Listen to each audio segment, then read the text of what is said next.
Today we're turning back the clock to check out those little pink toys called muscles. But where on earth did these little pink things come from? Well, to answer that question, we must first travel to Japan. In 1979, a weekly comic magazine called Shonen Jump began running a comic series featuring a goofball wrestler named Kinnikuman. At first, the comic was filled with silly one-shot stories and goofy jokes. But later on, all that fell by the wayside as a stronger and much more compelling storyline overtook the series. And this comic features some of the most craziest looking wrestlers too. There's a Rubik's Cube guy, a toilet paper mummy, and even a urinal with legs. That's right! Kinnikuman forever! In 1983, the comic became so popular that it spawned not only a cartoon show, but also a line of small eraser-like figures.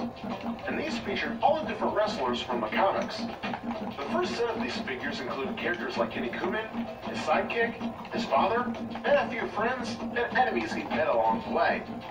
And if you're wondering about that urinal with legs, he eventually made it to the second set. Crap.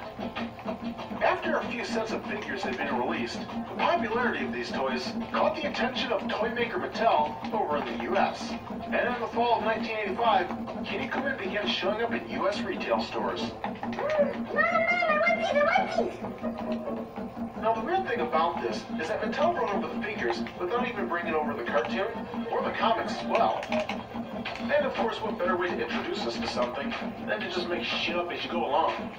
But instead of calling these Kinnikuman, they were called Muscle.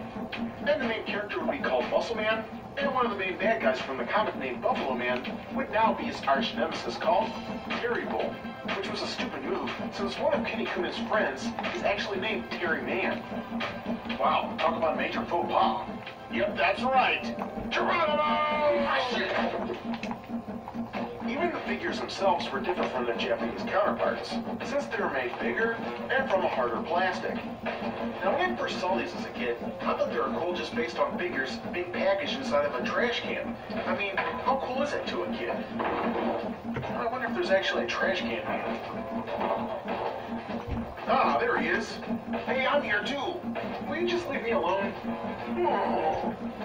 Oh boy.